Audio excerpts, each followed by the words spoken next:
I was never in the family calendar. Not once. Not a single goddamn year. You could flip through it like a priest flipping pages of a holy book, and you'd see birthdays marked in bold letters. Gregory, Mom, Dad, even the goddamn dog had a reminder set for his adoption day. But me? I was just air. Floating somewhere between October and November like a shadow no one noticed. The first time it really hit me, I was 9. I walked into the kitchen on what I knew was my birthday, all hyped up, expecting maybe a cake or at least some clumsy singing from my parents. But the room was dead quiet, the TV was on, and Dad was muttering about stock prices. Greg was showing off a stupid art project, some lopsided clay bowl, and Mom clapped like he'd reinvented the wheel. I just stood there, waiting for someone to look at me and remember. No one did. Back then, I told myself maybe they were planning a surprise party or maybe they just forgot temporarily. But the clock ticked, the sun set, and I went to bed without a word from anyone. It happened again the next year. And the next. And by the time I hit high school, I stopped expecting anything at all. I trained myself to laugh it off, like birthdays were some childish thing people grew out of, like believing in Santa or thinking your family actually gave a shit. Greg got a car for his 16th birthday. Not just any car, but a brand new, gleaming red Honda Civic with a bow on top, parked in the driveway like a prize won on a game show. I remember standing there, half awake in my pajamas, looking at it and wondering what it must feel like to be wanted like that. To have someone look at you and say, "You earned this. You matter." My 16th? I got a casual, "Oh, is it today?" from Dad, halfway through mowing the lawn. Mom said she'd take me shopping next weekend, but forgot by Friday. Again. Let me be clear, my family wasn't abusive in the way people imagine when they hear stories like this. No locked closets or raised fists. But there's a special kind of violence in being forgotten, in being the afterthought in your own life. It chips away at you slowly, like a leak behind drywall, until one day you wake up and realize you've molded from the inside out. My older brother Greg was the perfect son. That's not bitterness talking, that's just what it was. He became a surgeon, married a dentist, lived in a gated community where the HOA probably fined people for using the wrong kind of mailbox. My parents would tell everyone about him. Our Gregory, he's a doctor. Like they were reading from a damn script. I, on the other hand, was our second one. Thomas or Tommy, depending on the year. They never quite settled on a name for me, like I was a placeholder until someone better came along. Guess they thought Greg filled that role just fine. I went a different path. Built my business from the ground up.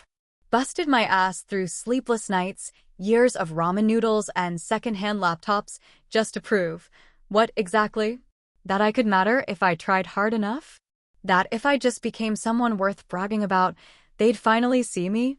The thing about success is, it's only satisfying if someone's watching. And when no one's clapping at the finish line, it starts to feel like you ran for nothing. So last fall, when I got the call saying I'd been selected as Entrepreneur of the Year for the entire tri-state area, I had a strange reaction. I didn't cry. I didn't cheer. I just stared at my phone and felt this dull, hollow ache in my chest. Because I already knew what was coming next. No call from Mom. No text from Dad. No email. Not even a goddamn thumbs up from Greg. I posted it on Facebook, crickets. Not even a pity like from that one aunt who usually reacts to everything with heart emojis. It was like the moment didn't happen. That was the night something inside me broke. Not in a loud, dramatic way. More like an old hinge snapping after years of quiet strain. I poured myself a whiskey neat because ice felt like too much effort and stared at the plaque they'd mailed me. My name, etched in shiny letters. Tommy Beckett, Entrepreneur of the Year. All I could think was, who the hell was this for? And then this thought hit me fast and clear, like lightning slicing through fog. If no one's going to recognize me, I'll make damn sure they have to. I remembered our local paper, the Lancaster Gazette, still clinging to relevance in the digital age. My parents read it every morning like it was the Bible. So I called them up. Paid for a full-page ad, right smack in the middle of the Sunday edition. Spared no expense. Color print. Bold font. Big-ass picture of me holding the award, smiling like I'd just won $1,000,000. The headline read, "Congratulations to me, Tommy Beckett, Entrepreneur of the Year. No thanks to anyone, especially family." You should have seen the mock-ups. It was obnoxious, arrogant, loud, perfect. That was Friday. Sunday came. I bought 3 copies myself and left them sitting on the kitchen table of my apartment like some twisted altar. I didn't call anyone. Didn't warn them. I just waited. Monday morning came, and by 9 a.m., my inbox was already on fire. But here's the thing, I expected outrage, fury, maybe some bitter phone calls or sarcastic voicemails. What I got instead was something I never saw coming. There's something cruel about hope when it overstays its welcome, when it keeps knocking long after the doors have been shut, locked, and bricked over, and for years, I let that hope linger, stupidly, quietly, like a fool waiting at a bus stop for a ride that was never scheduled. I used to tell myself they were just forgetful, that life got busy, that maybe my birthday didn't matter as much to them, but it still mattered to me, and maybe, just maybe, that would be enough to carry it. But every year it got harder to pretend, harder to laugh it off, harder to swallow that quiet sting in my chest as I watched the calendar inch closer to my day with no messages, no balloons, no anything at all except silence, and that creeping sense of rejection dressed up as indifference. When I was a kid, I used to bake my own cakes. No joke. I started doing it around age 11. Found an old box of funfetti mix in the pantry one year and thought, why the hell not? I didn't want to wait for someone else to care, so I decided I'd celebrate myself. Even put candles in it, lit them, sat in the dark kitchen while the air smelled like sugar and despair, and whispered happy birthday, asshole, to myself before blowing them out. It sounds pathetic now, but back then, it felt empowering in a weird, twisted way. Like I was saying, screw you all, I don't need you to validate that I exist. Greg, of course, always got the works. Streamers, balloons, a tower of presents, and that nauseating happy birthday sung off-key but full of love. One year, he had a party at an indoor go-kart track, and I remember Mom renting out the whole damn place. There were photos, matching t-shirts, even a piñata shaped like a stethoscope because he always wanted to be a doctor. Meanwhile, when my birthday came around 3 weeks later, the only thing Mom said was, "Do we really need 2 cakes this month?" As if my existence was a budgeting inconvenience. I learned early on that I wasn't competing for attention, I was surviving in its absence. And when I say that, I don't mean I was unloved in some grand, Dickensian sense. I mean I was overlooked, passed over, routinely filed under other in my own family's damn filing cabinet. The funny part is, no one ever said it outright. No one ever looked me in the eye and said, "You don't matter, Tommy." But silence can say a hell of a lot more than words ever could. It's like that eerie moment after a bad joke when no one laughs, not because they didn't hear it, but because they did and it just didn't land. And you know what makes it worse? When people outside the family think everything's just fine. Teachers, neighbors, even friends used to tell me how lucky I was. "Your parents are so involved," they'd say. "Greg's doing amazing things, you must be proud." And I'd smile and nod, because telling the truth would have just made me sound like a jealous loser. No one wants to hear the second-born whining about not getting a gold star. Especially not when the firstborn is already on his way to being the next goddamn Doogie Howser. But here's the thing I never said out loud until much later. I didn't want to be Greg. I didn't want the lab coat or the trophies or the bragging rights. I just wanted to be seen. That's it. Not even loved, necessarily, just acknowledged, like someone glancing down at their feet and realizing they've been stepping on your hand this whole time. By the time I was in my 30s, I stopped calling them on birthdays altogether. It felt like some sick cycle, me remembering theirs, them forgetting mine, me pretending not to care, them not even noticing I was pretending. I'd send Greg a card each year like clockwork. Thoughtful, handpicked, sometimes even funny. He sent me a meme once. A shitty e-card that didn't load properly. I stared at the little spinning wheel on my phone screen for 5 minutes before closing it. That was the last time he bothered. I kept my distance over the years, not out of bitterness, but because proximity made the neglect sharper. You ever notice how loneliness feels louder when you're surrounded by people? That was every Christmas dinner, every Easter brunch, every awkward conversation about Greg's latest research paper while I sat there with my mouth shut, pretending I hadn't just signed a major contract or opened another warehouse. They'd ask what I was up to, then drift off halfway through my answer. Like they were checking a box. Like hearing about my life was a chore they needed to power through before dessert. And through it all, that same voice in my head kept whispering, maybe this year they'll remember. Maybe Mom will call. Maybe Dad will post something on Facebook. Maybe Greg will send a real message and not just a fucking gif. But the older I got, the more those maybes turned into nevers. The more the calendar felt like a list of everyone but me. One year, I actually flipped through it in their kitchen. Every cousin, every dog, even a neighbor's cat's birthday was written down in Mom's bubbly handwriting. I kept flipping, slow and methodical, looking for my name. Nothing. That's when I knew. This wasn't just forgetfulness. This was my place in the ecosystem. I was the ghost in the family photo, the typo in the family newsletter, the extra fork no one used at the dinner table.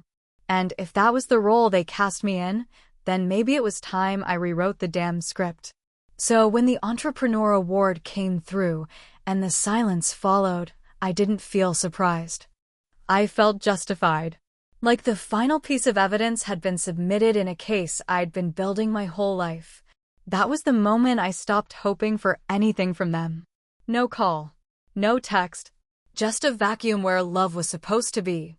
And in that vacuum, I made a decision. I wouldn't ask for attention anymore. I'd demand it. I'd force the spotlight on myself so brightly that even they couldn't pretend not to see me. And once I did that, once I stood in the center of that self-made stage, I had no idea how many eyes would turn to look. Or what else they'd end up seeing. The night I got the call, I was alone in my office, surrounded by silence, sipping cheap bourbon from a chipped glass I'd owned since my 20s, and I remember thinking, this is it. This is the moment it was all supposed to be for. Years of grinding, pitching ideas that got laughed out of rooms, chasing invoices, bleeding money in the early months, sleeping under my desk because rent was a joke I couldn't afford to laugh at. Every damn struggle finally led here. The award was real. Statewide. Legit. Entrepreneur of the Year. Not a participation ribbon, not some plastic trophy you get for showing up, but a full-page plaque, engraved and weighty in my hands, proof that I hadn't imagined my worth. I hung up the phone after the congratulations from the committee chair, this overly peppy woman with a voice like sugar water, and I just sat there in the dark, holding the receiver for a while after the line went dead. Like maybe someone else was going to call next. No one did. I stared at my phone like it was broken, refreshed the screen so many times it started to feel like a nervous tick, checking messages that didn't exist. Nothing from my parents. Nothing from Greg. Nothing from any of them. Not even one of those generic Facebook, wow congrats, comments people leave out of obligation. I waited. Maybe they didn't see it. Maybe the announcement hadn't reached them yet. But deep down, I already knew the truth. I'd learned long ago that when you're invisible to the people who are supposed to love you the most, no amount of achievement changes the lens they choose to see you through. That night, I pulled out the old family calendar from the kitchen drawer. Yes, I still had one, because part of me liked seeing how little space I occupied, and there it was, like clockwork, Dad's doctor appointments in bold, Mom's hair coloring sessions underlined, Greg's conferences scribbled in like royal decrees. My name? Blank. My birthday? A ghost date. It was the same calendar I'd looked at since I was 12, and every year, I flipped to October just to confirm I still didn't exist on paper. I went to bed drunk that night, not the messy kind of drunk that ends in tears or phone calls or slurred apologies, but the hollow, heavy drunk that makes the world feel like it's underwater. I woke up late the next morning with my mouth dry and my eyes sore, and I stared at that award plaque like it had betrayed me. I'd done everything right. Built a business from dirt. Employed people. Paid my taxes. Contributed something real. And yet I was still the kid they forgot at Chuck E. Cheese, still the afterthought in a house where the real sun had already taken up all the air. By lunch, I had made up my mind. If they weren't going to notice me, I was going to make goddamn sure they had to. Not with another phone call or a hopeful email or a sad little text begging for recognition. No. I was done playing nice. I was going to go big. So big that their morning paper would spit my face back at them before they'd even had their coffee. I called the Lancaster Gazette, a slow-moving relic of a newspaper that my parents still subscribed to out of habit and nostalgia. The kind of paper that printed bake sale announcements and celebrated retirement from the post office like it was a Pulitzer. I knew they read it, cover to cover, every Sunday without fail. I asked the ad department if they could do a full-page placement, color, right in the features section. Sure, the woman said, as if people were lining up to drop money on local fame. What's the occasion? I told her I was celebrating a personal milestone and wanted to mark it properly. When she asked what I wanted the text to say, I didn't hesitate. I already had the wording memorized in my head like a speech I'd been rehearsing for decades. Congratulations to me, Tommy Beckett, Entrepreneur of the Year. No thanks to anyone, especially family. She gave this awkward little laugh, like she didn't quite know if I was serious, and I assured her I was. Dead serious. I even emailed her a high-resolution photo of me holding the award, smiling with the kind of teeth-baring grin that belonged on a billboard. I posed in front of a neutral background, so it looked professional, almost presidential. I wanted it to scream, "Look at me now, you blind bastards," without ever saying the words. I paid for the ad up front, nearly $1,000, which felt worth every penny. They confirmed it would run in that Sunday's edition, right on the second page, beneath a recipe column and across from a write-up on some guy who caught a 40-pound catfish. I didn't care where it landed, as long as it landed in their living room. When Sunday arrived, I drove down to the gas station and picked up 3 copies just after dawn. The guy at the counter looked at me like I was stocking up for a papier-mâché convention. I brought them home, laid them out on the kitchen table, and just stared at them for a long time. There I was, grinning like a lunatic, the headlines screaming loud enough to burn holes in their breakfast. I didn't sleep much that night. Just stared at my phone again, waiting for the fallout. And by Monday morning, my inbox was lighting up like Times Square. But what started as a quiet buzz quickly became something else. Because sometimes, when you force the world to look at you, it doesn't just glance, it digs. And what it finds might not be what you were expecting.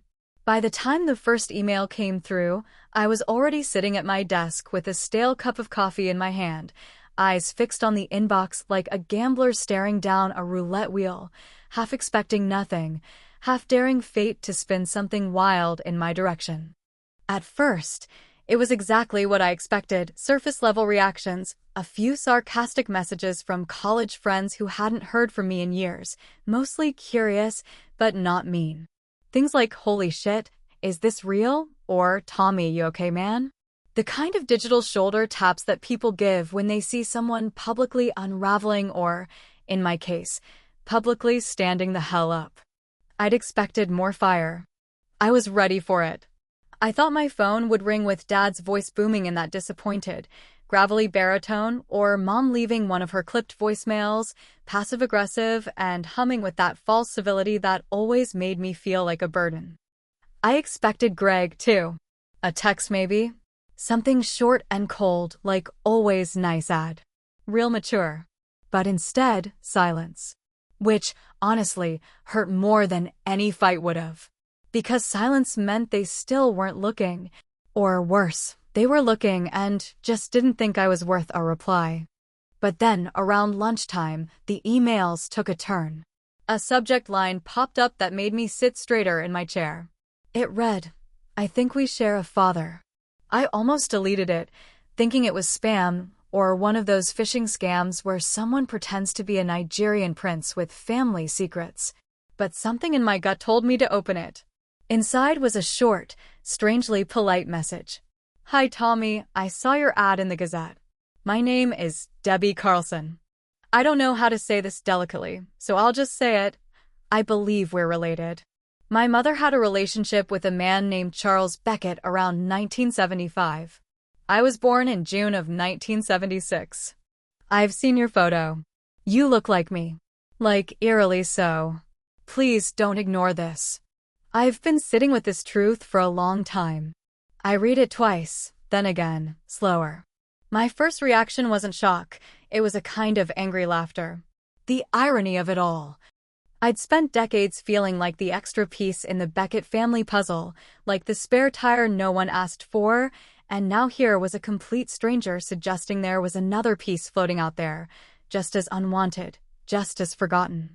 I leaned back, closed my eyes, and tried to remember if my father had ever disappeared for stretches of time in the 70s. Of course, I wouldn't know, I was barely crawling when this would have happened. But the idea that my father, the same man who could barely muster a smile on my graduation day, had carried around a whole other life without ever acknowledging it, that didn't surprise me. It fit too well. More messages poured in after that. A retired teacher I hadn't seen since high school wrote to say she remembered me being quiet, like someone who lived half invisible. Another message came from an old friend of Greg's, who admitted he always thought our family dynamic seemed weirdly lopsided, but he'd never had the balls to say anything. But it was Debbie's message that stayed open on my screen, cursor blinking at the bottom like a dare. I didn't respond right away. I sat with it. Tried to breathe through the knots in my stomach, the kind of tightness that only shows up when the past starts pulling at your bones. She sent a follow-up the next morning. Said she wasn't trying to start trouble, wasn't looking for money or revenge. Just answers. Closure. A chance to know where she came from. She included a photo this time. It was grainy, probably scanned from an old print, but there was no denying it. The jawline. The arch of the eyebrows. The same goddamn half-smile that never quite reached the eyes. It was like looking at a version of me in a different life. A life where maybe someone else had been forgotten, too. I finally responded. Kept it simple. "Debbie, I believe you. Let's talk." We set up a call for later that week, but before we even spoke, I started doing my own digging. Looked through old photo albums, newspaper clippings, anything that might suggest my dad had a chapter in his life no one talked about. It didn't take long to find a photo from a 4th of July party in 1975, Dad in a tucked-in polo, standing next to a woman who looked suspiciously like the one in Debbie's email signature. They were too close. Too comfortable. She had her hand on his arm like it belonged there. That night, I stared at that photo for hours. Every time I looked away, my eyes came back to it, like some magnetic truth was embedded in the glossy paper. My brain kept circling the same question over and over. If Debbie is real, if she's telling the truth, then who the hell am I in this story? The unwanted son? The secret? The reminder? I started to feel something shift inside me, something I couldn't quite name. It wasn't anger. I'd lived with anger so long it had become furniture. This was something older, deeper. A sense that the roots of my life were not just tangled, but rotten in places I'd never dared dig into. Debbie and I agreed to meet the following week. Neutral location. No expectations. Just conversation. I told no one. Not my parents. Not Greg. Not even the few friends I still talk to regularly. This was mine. My discovery. My unraveling. And I wanted to be alone with it for just a little while longer before the whole thing blew sky high. Because deep down, I already knew what was coming. This wasn't just about a newspaper ad or a bitter son crying out for attention. This was the beginning of something much bigger. And once the truth starts knocking, you either answer the door or it kicks the damn thing down. The day I met Debbie, the sky was a slate gray and the air hung thick with the kind of humidity that makes your skin feel like it's wearing someone else's sweat, but I didn't care, didn't even notice it until later. because all I could focus on was the surreal fact that I was about to walk into a coffee shop and sit across from a woman who might be my sister, a woman whose face already haunted me after just one photo. Not because of what it said about her, but because of what it said about me. I pulled into the lot 20 minutes early, like I was showing up for a job interview, heart punching at my ribcage, palms damp, mind racing through every possible version of this meeting. The warm reunion, the tense standoff, the awkward silence filled with forced smiles and empty words. She was already there. I spotted her through the front window, sitting alone at a corner table, hands wrapped around a chipped ceramic mug like she needed it to stay grounded, and for a second I just stood there outside, not moving, not breathing, just watching her. Her eyes were darker than mine, but the way her mouth curved at the corners when she wasn't smiling, that was pure Beckett. It was like seeing a version of myself refracted through a lens I didn't know existed. When I finally stepped inside, she looked up and our eyes locked in a way that didn't feel like two strangers meeting, but like two people who had been circling the same absence their whole lives and had finally found someone who could name it. She stood up, offered her hand, then pulled me into a hug before I could respond. Not overly dramatic, not too long, but real, firm, honest, awkward in a way that made it feel exactly right. We sat down and for a few moments neither of us said anything. Just sipped our coffee and tried to breathe around the weight of what this moment actually was. She broke the silence first. "You look like him," she said quietly, eyes scanning my face with a kind of studied pain. "You really do." I nodded because I didn't know what the hell else to say. I didn't want to be the first one to ask, to dig, to make her defend what she already knew was true. So I let her talk. And she did. She told me about her mother, Lorraine, who worked as a secretary at a small law office back in the mid-70s where my dad, Charles, came in one day as a client and somehow became more than that. She wasn't married at the time. He was. She was 22. He was 34. Debbie was born in June of 76 and, according to her mother, my father never denied paternity but never acknowledged it, either. He paid what little he had to under the table, cash, quiet, no court. Lorraine never pushed. She raised Debbie on her own, and when she asked him once if he'd ever tell his real family, he said, "This isn't a story they need to know." Those words sat between us like a bomb no one wanted to defuse. "I'm not here to ruin anything," she said after a while, stirring her coffee with a trembling spoon. "I've had decades to make peace with the fact that he didn't want me. But when I saw your ad, when I saw your name and that face, it felt like something broke loose. Like someone finally said out loud what I've been screaming inside for years." I told her I understood. I told her more than she probably expected, that I hadn't even known I was looking for something until I realized no one had ever tried to see me. I told her about the birthdays, the empty chairs, the calendar. I didn't cry, but something in me twisted when I spoke, like I was bleeding out in the shape of words, finally releasing what had poisoned me for years. Then she handed me a manila folder.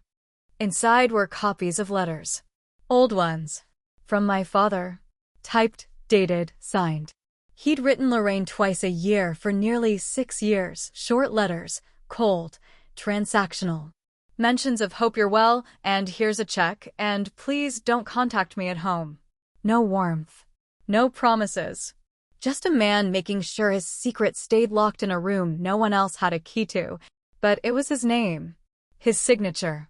The same one I'd seen on birthday cards and mortgage papers growing up. No denying it. It was him. I sat there staring at those letters, feeling like the floor had tilted just a little under my feet. And then she said something that cracked me open in a way nothing else could have. "I thought you were lucky," she said, her voice suddenly low and raw. "I used to imagine what your life must have been like. A real family. A father who tucked you in. A brother. Holidays. I used to dream of switching places with you." I looked at her and almost laughed, not because it was funny, but because it was tragic in that full-circle way life loves to slap you with. I used to wish I was an only child, I said. Thought maybe if it was just me, they'd have noticed. We sat in that strange space between grief and relief, two strangers connected by the man who'd failed both of us in different ways, and for the first time in a long time, I didn't feel like a ghost. Before we left, she pulled out a bracelet. Tiny, worn, with the name Debbie Beckett scratched into the silver plate. I gave myself the name, she said, trying to smile. I wanted to feel like I belonged to something.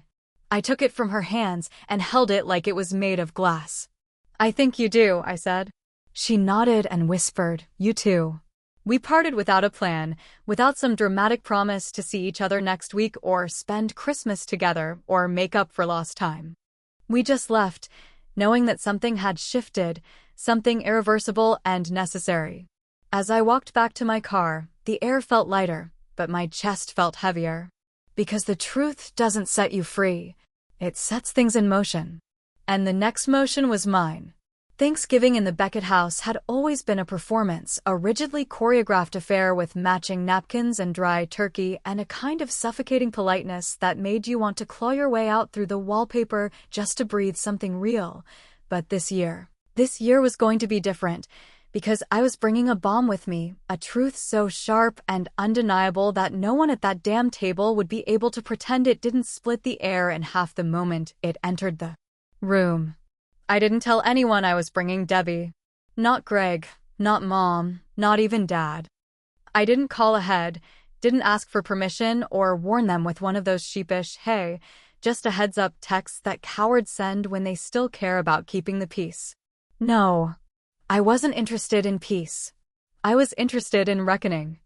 I told Debbie she didn't have to come, that it was probably going to be a war zone dressed up like a holiday, but she said she wanted to. Said it was time. She didn't sound angry. She sounded calm. The kind of calm that comes from living for decades on the outside of a truth you were born into but never welcomed by. She didn't dress up, either. No forced pearls or autumn sweaters. Just a black turtleneck and jeans and a quiet confidence that made me feel like I wasn't walking into battle alone for once. We arrived exactly 10 minutes late, just enough to make a statement, but not enough to seem petty.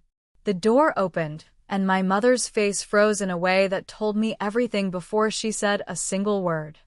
Her eyes flicked to Debbie and then back to me like she was trying to do the math on a riddle she didn't even know she'd been handed.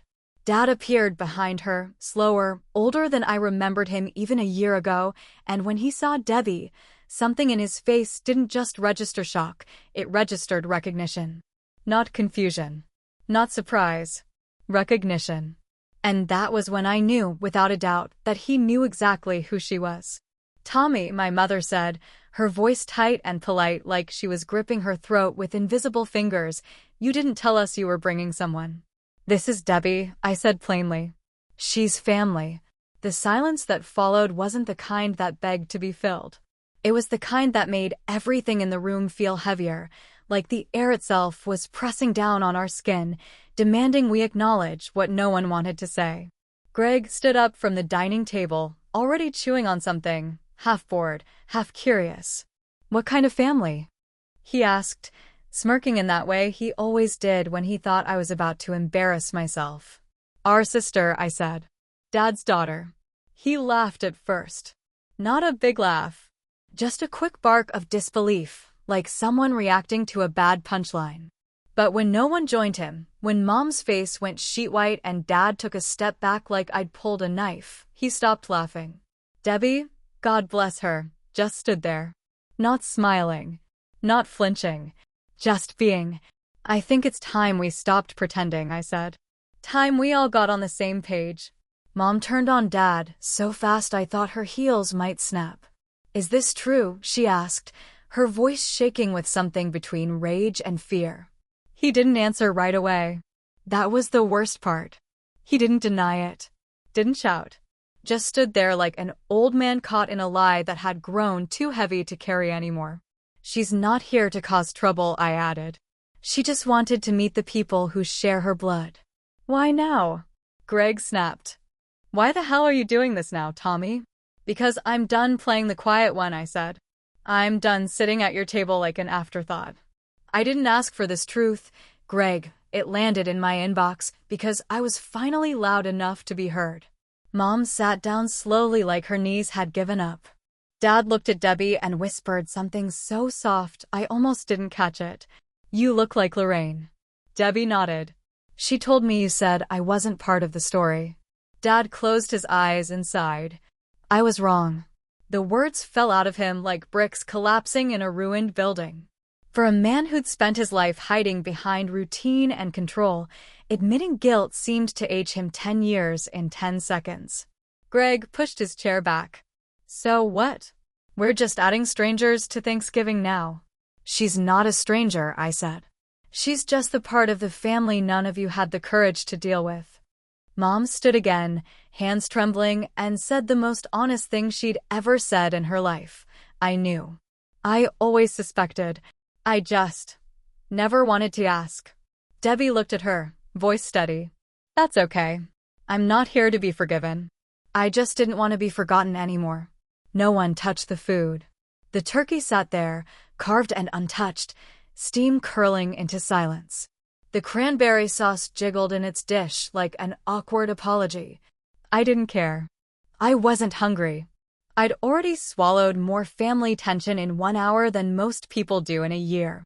Greg left first, grabbed his coat, mumbled something about bullshit drama, and slammed the door behind him. Dad followed him a few minutes later, muttering about needing air, which was just code for I can't face what I built. Mom sat at the head of the table, eyes fixed on nothing. Debbie and I left together, coats in hand, no goodbyes. As we stepped outside, she looked at me and said, "That went better than I expected." I laughed, short and sharp. "You've got low standards." She smiled, finally. "No. I've got experience." We stood in the driveway for a moment, watching the lights in the house flicker like the people inside couldn't quite decide if they wanted to be seen or not.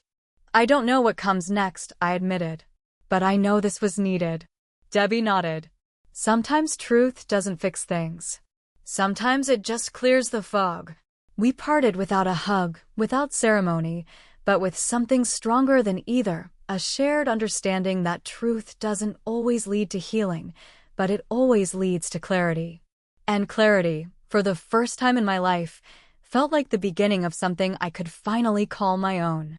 The letter came in a plain white envelope, hand-addressed in my mother's careful, old-fashioned script, the kind that belonged more to holiday cards and church raffles than to revelations or confessions, and for a few seconds after I pulled it out of the mailbox, I just stared at it, trying to decide whether I wanted to open it or burn it or drop it in the trash and pretend I never saw it. I carried it inside, unopened, like it was made of glass or explosives, and set it down on the kitchen counter next to my half-eaten sandwich and the bills I hadn't paid yet, because something told me that whatever was inside was going to change the texture of my day, maybe even the temperature of my whole life. It sat there for almost an hour while I paced the room, checked my email, poured myself a drink, turned on the TV just to turn it off again, anything to delay that moment when paper meets truth and nothing can go back to the way it was. Finally, I sat down, took a deep breath, and opened it with the kind of slow precision you use when diffusing something unstable. It wasn't long, just one page, written in blue ink on that floral stationery my mother always used for formal occasions, with roses along the border and tiny creases that suggested it had been folded, unfolded, and refolded more than once before it ever reached my hands. The writing was neat but tight, like she had gripped the pen harder than she meant to, like the words themselves fought her on their way out. "Tommy," it began, "I'm not writing this to explain away what happened at Thanksgiving or to justify the choices your father made or the ones I made after that. I'm writing this because there are things I've never said, and now that they're out in the open, I feel like maybe I owe you something, maybe not forgiveness, because I'm not sure I've earned that, but at least the truth as I've lived with it all these years." That sentence alone hit me like a punch to the gut, because for as long as I could remember, my mother had been a master of silence. Her specialty was omission, subtle redirections, Those carefully crafted moments when she'd look right through you and say everything by saying nothing at all. And now, here she was, admitting she'd been sitting on a truth with weight behind it, a truth shaped like me. I knew about Lorraine, she continued. Not all at once, and not everything, but enough. Enough to know your father had been with someone else. Enough to suspect, when you were still small, that maybe you were part of that mistake. I stopped reading. My heart slammed against my ribs like a warning bell, and I had to get up, walk around the room, try to breathe through the sudden, suffocating heat in my chest. I wasn't shocked. I wasn't even hurt in the way you might expect. I was validated.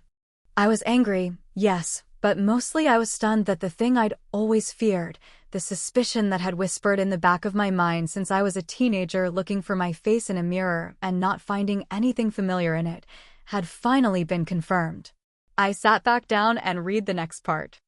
I don't know if your father ever told you this, but after you were born, I tried very hard to make it feel the same. I tried to be the mother I was to Greg. But every time I looked at you, I saw her. I saw him. I saw what he had done, and I hated that about myself, because it wasn't your fault. It never was. You were a good baby. A sweet boy. You were quiet and kind and smart. But I couldn't reach you the way I reached him, and for that I've been ashamed for most of my life. The air went still around me, like even the walls were listening now. I read that paragraph again, slowly, letting each word dig its way in. I don't expect you to understand, she wrote.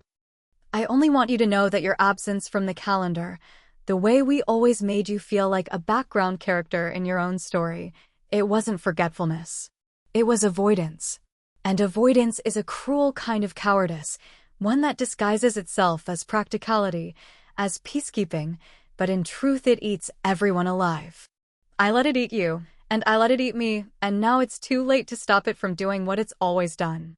I didn't cry. I thought maybe I would. Maybe I was supposed to, but what I felt instead was this strange calmness settling over me, like the moment right after a storm tears through and you step outside and realize the sky's still there, even if everything else has changed. She ended it with a sentence that stayed with me longer than anything else. If you choose never to speak to me again, I will understand. If you choose to try, I will be here. I just wanted you to know I see you now. That last line, 7 words I had been waiting my entire life to hear. I see you now. Not because of Greg. Not because of what I built. Not because I forced their eyes open with a newspaper ad the size of my pain. But because, for the first time, she admitted that she had kept them shut. I folded the letter and sat there for a long time, just holding it in my hands like it might change shape if I squeezed hard enough. I didn't call her. I didn't write back.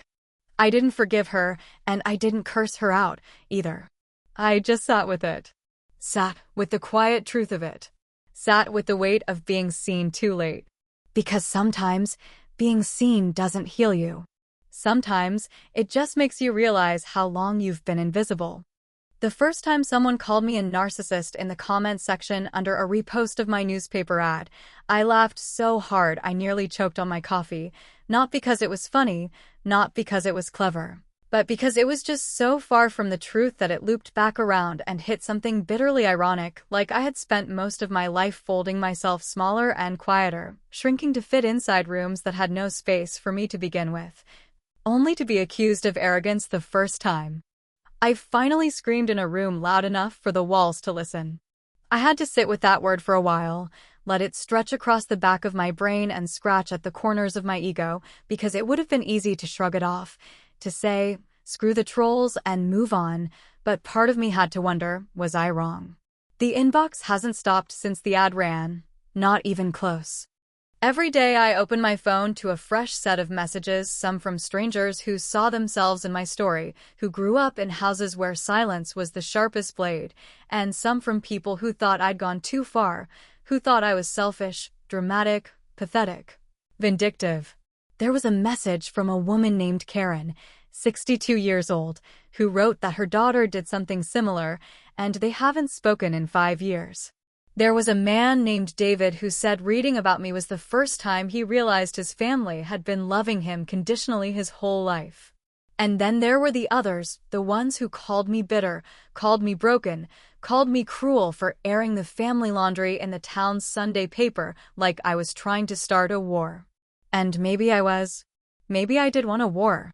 Maybe I'd grown so used to being ignored that attention, any kind of attention, even the messy, painful, awkward kind, felt like oxygen. Maybe the ad wasn't about pride at all. Maybe it was just a flare, a warning shot, a middle finger aimed at a house that had refused to look up from its dinner plates long enough to notice that one of their own had been quietly drowning just a few feet away for years.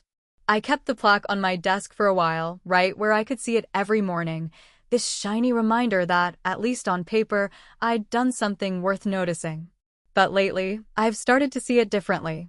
Not as proof of my worth, but as proof of how far I had to go just to feel worthy at all. The award didn't make me feel whole, it just made the hole more obvious. Greg hasn't called. Not once. Last I heard, he moved to a new house, some waterfront monstrosity in Delaware, with a 2-story boat garage and no space for a conversation with his brother. My parents have been quiet too. I didn't go back for Christmas, didn't send cards, didn't receive any, and there was a peace in that, a cold, hollow kind of peace, but peace all the same. I think some wounds stop bleeding not because they heal, but because there's nothing left to bleed. And then there's Debbie. Debbie and I still talk. Not every day, not with forced energy, but often enough to remind each other we're real. She sent me a photo last week of her dog curled up with a copy of the newspaper that had my face on it. Said she uses it to prop up her crooked coffee table leg. I told her that felt like the most fitting use of my legacy. We laughed. That kind of laugh that tastes like both salt and sugar. Sometimes I think she understands me better than anyone ever has, and we've only known each other for a few months. That says something, doesn't it? Maybe not about her. Maybe more about the rest of them. People keep asking if I regret it. The ad. The fallout. The silence that followed. The bomb I dropped in the middle of a dinner table that had always had a seat for me, but never a place. And the truth? Some nights I do. Some nights I lie awake and wonder if I burned something that was already broken just because I wanted to hear it crack. Some nights I miss the idea of a family I never really had, and I wonder if making noise in a room that was always going to stay quiet just made me lonelier in the end. But then I remember how it felt to be 10 years old, baking my own cake, because no one else remembered it was my birthday. I remember how it felt to watch Greg open gift after gift while I counted the cracks in the ceiling, wondering if I could disappear so quietly no one would notice.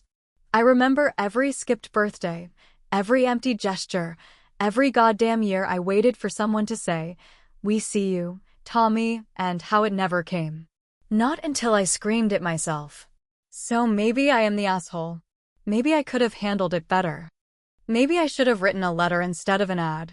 Maybe I should have called a family meeting, poured everyone a glass of wine, and said, "Hey, here's this person our father made and forgot about, and by the way, she's wonderful."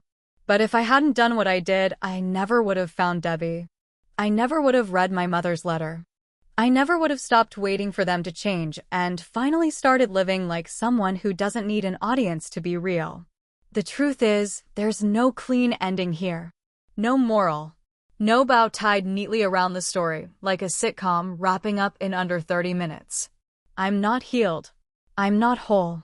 But I'm here. And sometimes, that's enough. Sometimes, that's everything.